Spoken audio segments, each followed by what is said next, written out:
யாத்திராகமம் 38 அதிகாரம். தகன பலிபீடத்தையும் சீத்திம் மரத்தால் உண்டாக்கினான். அது 5 முழ நீளமும் 5 முழ அகலமும் சதுர வடிவும் 3 முழ உயரமுமானது. அதன் 4 மூலைகளிலும் அதனோடு ஏகமாயிருக்கிற அதன் 4 கொம்புகளையும் உண்டாக்கி அதை வெண்கலத் தகட்டால் மூடி அந்த பீடத்தின் சகல பணிமுட்டுகளாகிய சாம்பல் எடுக்கத்தக்க சட்டிகளையும் கரண்டிகளையும் கிண்ணிகளையும் முள் துறடுகளையும் நெருப்பு சட்டிகளையும் உண்டாக்கினான். அதன் பணிமுட்டுகளை எல்லாம் வெண்கலத்தினால் பண்ணினான். வலைப்பின்னல் போன்ற ஒரு வெண்கல சல்லடையையும் பலிபீடத்திற்கு உண்டாக்கி அதை அந்த பீடத்தின் சுற்றுக்கு கீழே பாதி உயரத்தில் இருக்கத்தக்கதாக வைத்து அந்த வெண்கல சல்லடையின் 4 மூலைகளிலும் தண்டுகளை பாய்ச்சுகிறதற்கு 4 வளையங்களை வார்ப்பித்து அந்த தண்டுகளை சீத்திம் மரத்தால் பண்ணி அவைகளை வெண்கல தகட்டால் மூடி பலிபீடத்தை அவைகளால் சுமக்கத்தக்கதாக அதன் பக்கங்களிலுள்ள வளையங்களில் பாய்ச்சினான். பலிபீடத்தை உள்வெளிவிட்டு பலகைகளினால் செய்தான். ஆசரிப்பு கூடாரத்தின் வாசலில் கூட்டம் கூட்டமாய் கூடின ஸ்திரீகளின் தர்ப்பணங்களாலே வெண்கல தொட்டியையும் அதன் வெண்கல பாதத்தையும் உண்டாக்கினான். பிராகாரத்தையும் உண்டு பண்ணினான். தெற்கே தென் திசைக்கு எதிரான பிராகாரத்துக்கு திரித்த மெல்லிய பஞ்சு நூலால் நெய்த 100 முழ நீளமான தொங்கு திரைகளை செய்தான். அவைகளின் தூண்கள் 20, அவைகளின் வெண்கல பாதங்கள் 20. தூண்களின் கொக்கிகளும் அவைகளின் பூண்களும் வெள்ளி. வடபக்கத்து தொங்கு திரைகள் 100 முழம், அவைகளின் தூண்கள் 20, அவைகளின் வெண்கல பாதங்கள் 20. தூண்களின் கொக்கிகளும் பூண்களும் வெள்ளி. மேற்பக்கத்து தொங்கு திரைகள் 50 முழம், அவைகளின் தூண்கள் 10, அவைகளின் பாதங்கள் 10. தூண்களின் கொக்கிகளும் அவைகளின் பூண்களும் வெள்ளி.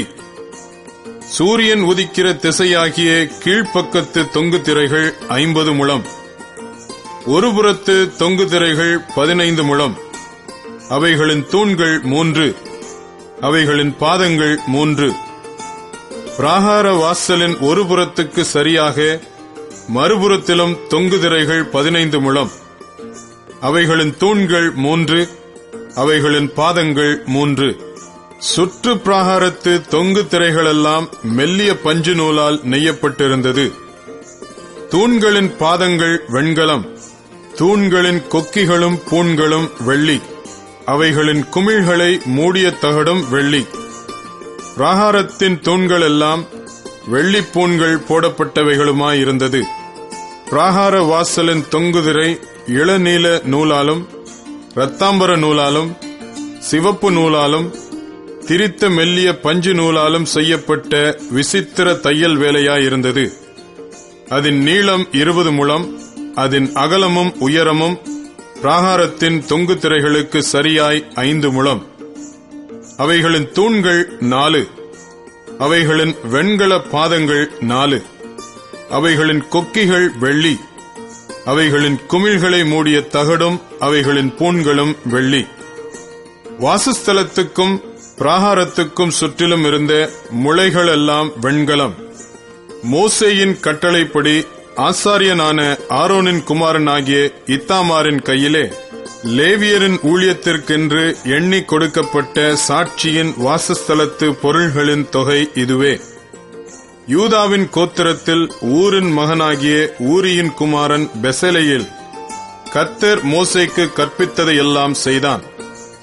அவனோடே கூட தான் கோத்திரத்து அகிசாமாகின் குமாரனாகிய அகோலியாப் சித்திர கொத்து வேலைக்காரனும் வினோத வேலைகளை செய்கிற தொழிலாளியும் இளநீல நூலாலும் இரத்தாம்பர நூலாலும் சிவப்பு நூலாலும் மெல்லிய பஞ்சு நூலாலும் சித்திர தையல் வேலை செய்கிறவனுமாயிருந்தான். பரிசுத்த ஸ்தலத்தின் வேலைகள் யாவற்றிற்கும் காணிக்கையாக கொடுக்கப்பட்ட செலவான பொன்னெல்லாம் பரிசுத்த ஸ்தலத்தின் சேக்கலின்படி 29 தாலந்தும் 730 சேக்கல் நிறையுமாய் இருந்தது. சபையில் எண்ணப்பட்டவர்கள் கொடுத்த வெள்ளி பரிசுத்த ஸ்தலத்தின் சேக்கலின்படி 100 தாலந்தும் 1775 சேக்கல் நிறையுமாய் இருந்தது. எண்ணப்பட்டவர்களின் தொகையில் சேர்ந்த 20 வயது முதற்கொண்டு அதற்கு மேற்பட்ட 6,3550 பேர்களில் ஒவ்வொரு தலைக்கு பரிசுத்த ஸ்தலத்தின் சேக்கலின்படி அரை சேக்கல் ஆகிய பெக்கா என்னும் விழுக்காடு சேர்ந்தது. அந்த வெள்ளியில் 100 தாலந்து வெள்ளியினால் பரிசுத்த ஸ்தலத்தின் பாதங்களும் திரையின் பாதங்களும் வார்ப்பிக்கப்பட்டது. பாதத்துக்கு 1 தாலந்து விழுக்காடு, 100 பாதங்களுக்கு 100 தாலந்து செலவாயிற்று. அந்த 1775 சேக்கலால் தூண்களுக்கு பூண்களை பண்ணி அவைகளின் குமிழ்களை தகடுகளால் மூடி அவைகளுக்கு பூண்களை உண்டாக்கினான். காணிக்கையாக செலுத்தப்பட்ட வெண்கலமானது 70 தாலந்தும் 2400 சேக்கல் நிறையுமாய் இருந்தது. அதனாலே ஆசரிப்பு கூடார வாசல் மறைவின் பாதங்களையும் வெண்கல பலிபீடத்தையும் அதன் வெண்கல சல்லடையையும் பலிபீடத்தின் சகல பணிமுட்டுகளையும் சுற்று பிராகாரத்தின் பாதங்களையும் பிராகார வாசல் மறைவின் பாதங்களையும் வாசஸ்தலத்தின் சகல முளைகளையும் சுற்று பிராகாரத்தின் சகல முளைகளையும் பண்ணினான்.